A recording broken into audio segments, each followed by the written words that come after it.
Telstar est le leader français en solutions de pompage. Nous avons 4 métiers principaux.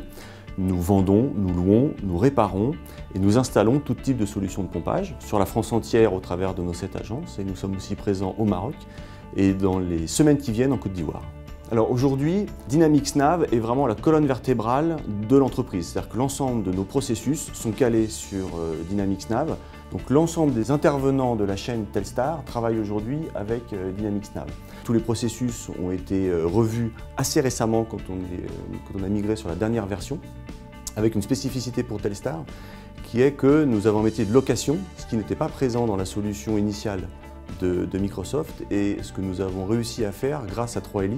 Une des nouveautés que l'on a avec la dernière version Dynamics Nav a été l'intégration du SAV que nous n'avions pas précédemment, ainsi qu'un module de production qui nous permet de suivre l'ensemble de nos fabrications.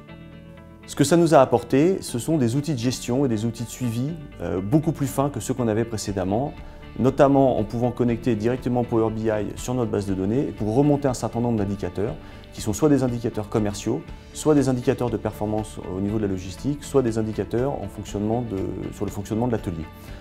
C'était une nouveauté pour nous, et aujourd'hui on a une solution qui me permet, moi, en tant que chef d'entreprise, de piloter les choses de façon extrêmement fine.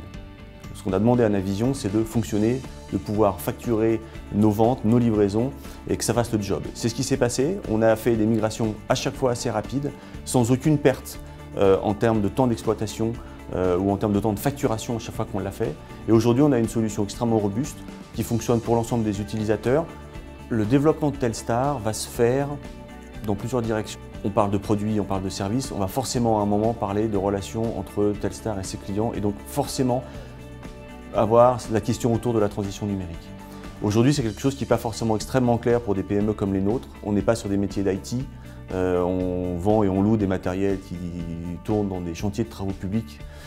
Néanmoins, en termes de relations entre les clients et nous, c'est quelque chose qui va forcément à un moment apparaître. Là-dessus, on a une réflexion qui va tourner autour de l'information qu'on va être capable de donner à nos clients en ce qui concerne leurs commandes, voilà, où en est leur commande, où en est la préparation de leurs commandes, quand est-ce qu'ils vont être livrés.